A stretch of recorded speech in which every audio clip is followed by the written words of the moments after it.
नमस्कार दोस्तों, आप सभी का स्वागत है हमारे YouTube चैनल भक्ति संगम में।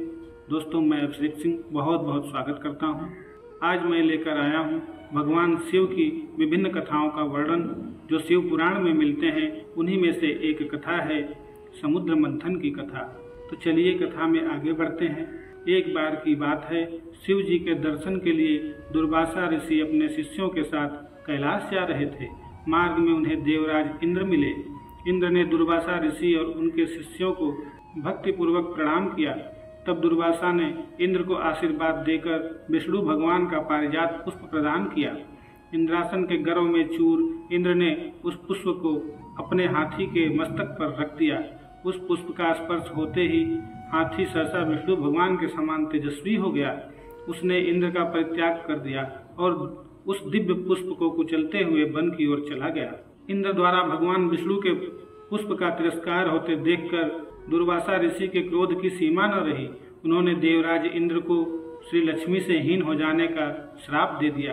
दुर्वासा मुनि के श्राप के फलस्वरूप लक्ष्मी उसी क्षण स्वर्गलोक को छोड़कर अदृश्य हो गई। लक्ष्मी के चले जाने से इंद्र आदि देवता निर्बल और श्रीहीन हो गए। उनका वैभव लुप्त हो गया। इंद्र को बलहीन जानकर दैत्यों ने स्वर्ग पर आक्रमण कर दिया और देवगण को पराजित करके स्वर्ग के राज्य पर अपनी परचम फहरा दी। तब इंद्र देवगुरु बृहस्पति और अन्य देवताओं के साथ ब्रह्मा जी की सभा में उपस्थित हुए। तब ब्रह्मा जी बोले, देवेंद्र, भगवान विष्णु के भोग रूपी पुष्प का अपमान करने के कारण रुष्ट होकर भगवती लक्ष्मी तुम्हारे पास से चली गई हैं। उन्हें पुनः प्रसन्न करने के लिए तुम भगवान नारायण की कृपा दृष्टि प्राप्त करो। उनके आशीर्वाद से तुम्हें खोया वैभव पुनः मिल जाएगा। इस प्रकार ब्रह्मा जी ने इंद्र को आश्वस्त किया और उन्हें लेकर भगवान विष्णु की शरण में पहुंचे। भगवान विष्णु भगवती लक्ष्मी के साथ विराजमान थे। देवगण भगवान विष्णु की स्तुति करते हुए बोले, भगवान, आपके श्री चरणों में हमारा बारंबार प्रणाम।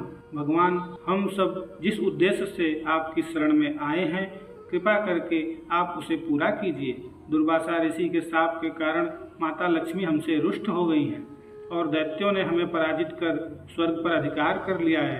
अब हम आपकी शरण में हैं, हमारी रक्षा कीजिए। भगवान विष्णु त्रिकालदर्शी हैं। वे पल भर में ही देवताओं के मन की बात जान गए। तब वे देवगण से बोले, देवगण, मेरी बात ध्यान पूर्वक सुने, क्योंकि केवल यही तुम्हारे कल्याण का उपाय है। दैत्यों पर इस समय काल की विशेष कृपा है, इसलिए जब तक तुम्हारे उत्कर्ष और दैत्यों के पतन का समय नहीं आता, तब तक तुम उनसे संधि कर लो। क्षीर सागर के गर्भ में अनेक दिव्य पदार्थों के साथ साथ अमृत भी छिपा है। उसे पीने वाले के सामने मृत्यु भी पराजित हो जाती है। इसके लिए तुम्हें समुद्र मंथन करना होगा। यह कार्य अत्यंत दुष्कर है, अतः इस कार्य में दैत्यों से सहायता लो।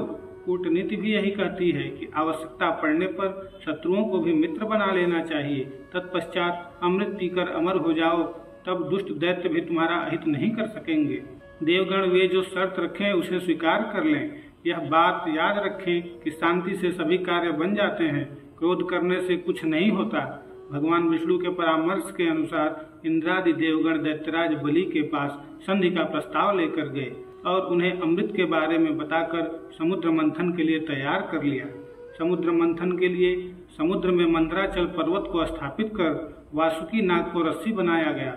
तत्पश्चात दोनों पक्ष अमृत प्राप्ति के लिए समुद्र मंथन करने लगे। अमृत पाने की इच्छा से सभी बड़े जोश और वेग से मंथन कर रहे थे। सहसा तभी समुद्र में से कालकूट नामक भयंकर विष निकला। उस विष की अग्नि से दसों दिशाएं जलने लगी। समस्त प्राणियों में हाहाकार मच गया। उस विष की ज्वाला से सभी देवता तथा दैत्य जलने लगे और उनकी कांति फीकी पड़ने लगी। इस पर सभी ने मिलकर भगवान शंकर से प्रार्थना की। उनकी प्रार्थना पर महादेव जी उस विष को हथेली पर रखकर उसे पी गए, किंतु उसे कंठ से नीचे नहीं उतरने दिया। उस कालकूट विष के प्रभाव से शिव जी का कंठ नीला पड़ गया। इसलिए महादेव जी को उस दिन के बाद से नीलकंठ नाम से भी पुकारा जाता है। उनकी हथेली से थोड़ा सा विष पृथ्वी पर टपक गया था, जिसे सांप, बिच्छू आदि विषैले जंतुओं ने ग्रहण कर लिया। विष को शंकर भगवान के द्वारा पान कर लेने के पश्चात फिर से समुद्र मंथन प्रारंभ हुआ। दूसरा रत्न कामधेनु गाय निकली, जिसे ऋषियों ने रख लिया। फिर उच्चैश्रवा घोड़ा निकला, जिसे दैत्यराज बलि ने रख लिया। उसके बाद ऐरावत हाथी निकला, जिसे देवराज इंद्र ने ग्रहण किया। ऐरावत के पश्चात कौस्तुभ मणि निकली। कौस्तुभ मणि समुद्र से निकली, उसे विष्णु भगवान ने रख लिया। फिर कल्पद्रुम निकला और रंभा नामक अप्सरा निकली। इन दोनों को देवलोक में रख लिया गया। आगे फिर समुद्र को मथने से लक्ष्मी जी निकली। लक्ष्मी जी ने स्वयं ही भगवान विष्णु को वर्ण कर लिया। उसके बाद कन्या के रूप में वारुणी प्रकट हुई, जिसे दैत्यों ने ग्रहण कर लिया। फिर एक के पश्चात एक चंद्रमा, पारिजात वृक्ष तथा शंख निकले और अंत में धन्वंतरी वैद्य अश्विनी कुमार सहित अमृत का कलश लिए हुए प्रकट हुए। तो इस तरह से समुद्र मंथन का कार्य संपन्न हुआ और जो भी चीजें मिली थी सब लोगों ने आपस में बांट लिया था। तो ये थी समुद्र मंथन की कथा। अगर वीडियो पसंद आया हो तो वीडियो को लाइक करें, चैनल को सब्सक्राइब नहीं किया है तो सब्सक्राइब करें, साथ ही बेल आइकन को प्रेस कर दें ताकि ऐसी ही अच्छी कथाएं आपको निरंतर मिलती रहें। चलिए फिर मिलेंगे अगले वीडियो में, तब तक के लिए नमस्कार।